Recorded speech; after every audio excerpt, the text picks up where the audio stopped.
ষাটটি লক্ষণ রয়েছে। 60টি লক্ষণ যদি আপনার মধ্যে দেখা দেয় তাহলে আপনি বুঝবেন আপনার সময়টা ভালোর দিকে আসতেছে, আপনার সময়টা ভালো হতে যাচ্ছে। 60টি লক্ষণ যদি আপনার মধ্যে পাওয়া যায় তাহলে আপনি বুঝে নিবেন যে আপনার সামনে রয়েছে সুখ। আল্লাহ তাআলা বলেন, দুঃখের পরেই হয় সুখ, দুঃখের মধ্যে সুখ লুকে রয়েছে। এর জন্য বান্দা তোমাকে ধৈর্য ধারণ করতে হবে, আল্লাহর প্রতি বিশ্বাস রাখতে হবে, তাহলেই তুমি ফলাফল তুমি পেয়ে যাইবা। সুখের মধ্যে রয়েছে দুঃখ।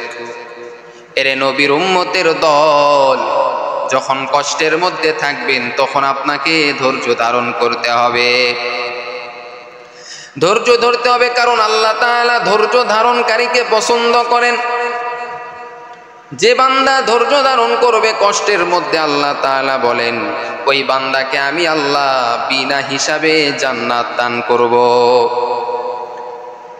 আপনার সময়টা ভালো আসতেছে এটা বোঝার জন্য 1 নাম্বার লক্ষণ হলো আত্মবিশ্বাস। যখন আপনার বেড়ে যাবে, যখন আপনার অন্তরে আত্মবিশ্বাস যখন আপনার বেড়ে যাবে যে আল্লাহ তাআলা এখন দুঃখের মধ্যে ফালায়া দিয়েছেন, পরীক্ষার মধ্যে ফালায়া দিয়েছেন, সামনে আমার জীবনটা রয়েছে অনেক সুখময়।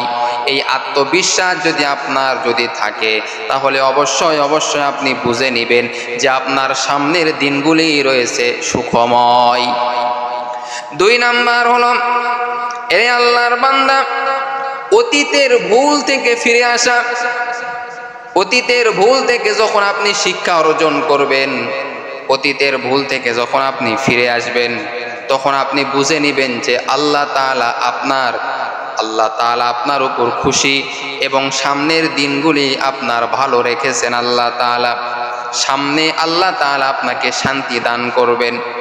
যদিও কষ্টের মধ্যে এখন রেখেছেন, এই কষ্টটা আপনার জন্য বড় পরীক্ষা, সামনের দিনগুলি আপনার ভালো আসবে।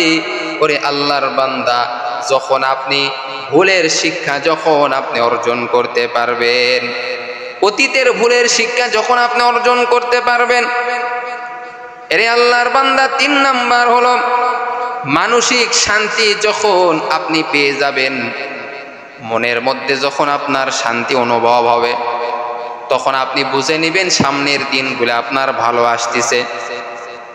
মনের মধ্যে যখন শান্তি অনুভব হবে, মনে যখন শান্তি লাগবে, প্রফুল্ল অন্তর যখন হয়ে যাবে, তখন আপনি বুঝবেন সামনের দিনগুলো আপনার ভালো আসতেছে। আর মনের দিক থেকে ভালো হওয়ার আমল হলো বেশি বেশি আল্লাহ পাকের জিকির করা, কারণ এই জিকিরটা আপনার অন্তরটাকে শান্তির মধ্যে রাখবে। বেশি বেশি কোরআন পড়া, বেশি বেশি জিকির করা, তাহলেই আপনার অন্তরটা পরিষ্কার হয়ে যাবে এবং অন্তরের মধ্যে আল্লাহ তাআলা অটোমেটিক শান্তি দান করবে। আর যখন আপনি শান্তি অনুভব করবেন, তখন আপনি বুঝে নেবেন সামনের দিনগুলি আপনার ভালো আসতেছে। 4 নাম্বার হলো সর্বদা আলহামদুলিল্লাহ বলার অভ্যাস হওয়া। যে কোনো কাজ করার পরে আলহামদুলিল্লাহ বলার অভ্যাস হওয়া। যখন আপনি আলহামদুলিল্লাহ বলার অভ্যাস যখন আপনার হয়ে যাবে, তখন আপনি বুঝে নেবেন যে আপনার সামনের দিনগুলি ভালো আসতেছে। 5 নাম্বার হলো সবার সাথে মহব্বত সৃষ্টি হওয়া।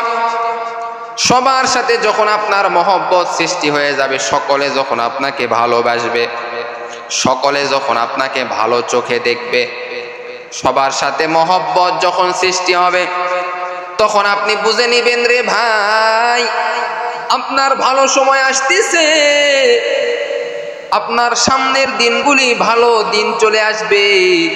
তখন আপনি বুঝে নিবেন এরে আল্লাহর বান্দা। 6 নাম্বার হলো কঠোর পরিশ্রমের পর যখন আপনি ফলাফল যখন পেয়ে যাবেন, কঠোর পরিশ্রমের পর আপনি যখন ওই কাজটা যখন সফল হয়ে যাবেন, যেই কাজের জন্য কঠিন পরিশ্রম করেছেন, মাথার ঘাম আপনি পায়ে ফালাইছেন, ওই কাজটা যখন আপনার হয়ে যাবে, তখন আপনি বুঝে নেবেন যে আপনার সামনের দিনগুলি ভালো আসতেছে। 7 নাম্বার হলো নতুন সুযোগ হওয়া। যখন আপনি নতুন সুযোগ পেয়ে যাবেন, নতুন কোনো চাকরির সুযোগ পেয়ে যাবেন, নতুন কোনো আপনার প্রশংসার যখন আপনি সুযোগ পেয়ে যাবেন, তখন আপনি বুঝে নেবেন যে আপনার সামনের দিনগুলি অনেক ভালো আসতেছে। এই 7টি লক্ষণ যখন আপনার মধ্যে দেখা দিবে, তখন আপনি বুঝে নেবেন আল্লাহ তাআলা আপনার সামনের দিনগুলি সুখময় আল্লাহ তাআলা করবেন। তখন আপনি বুঝে নেবেন যে সামনের দিনগুলি আল্লাহ তাআলা আমার জন্য সুখময় করবেন। এজন্য প্রিয় ভাই, মন খারাপ করবেন না। যখন বিপদে পড়বেন, মুসিবতে পড়বেন, অন্তরে অনেক কষ্ট লাগবে, তখন আপনি বুঝে নেবেন যে আল্লাহ আমাকে কষ্ট দিয়ে পরীক্ষা করতেছেন, সামনে আমার জীবন সুখময় হবে, ভালো হবে। এই বিশ্বাস আল্লাহর উপর আপনি রাখবেন। বিশ্বাস রেখে আপনি সামনের দিকে চলার চেষ্টা করবেন। ইনশাল্লাহ যতই আপনার পিছনে শয়তান লাগুক না কেন, মানুষ শয়তান, জিন শয়তান, যেই শয়তানই আপনাকে পিছনে ফালানোর চেষ্টা করবে, কখনোই পিছনে ফালাইতে পারবে না। কারণ আল্লাহ তাআলা সম্মান দেওয়ার মালিক। কোনো মানুষ আপনাকে নিচে নামাইতে পারবে না। আল্লাহ যদি আপনার সম্মান যদি বৃদ্ধি করে, পৃথিবীর কোনো মানুষের ক্ষমতা নাই আপনাকে নিচে নামাইবে।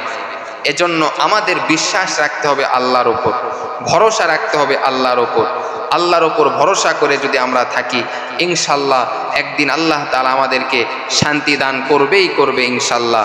আল্লাহ তাআলা আমাদের সকলকে এই কথাগুলি বুঝে আমল করার তৌফিক দান করুক। সকলে বলেন আমিন।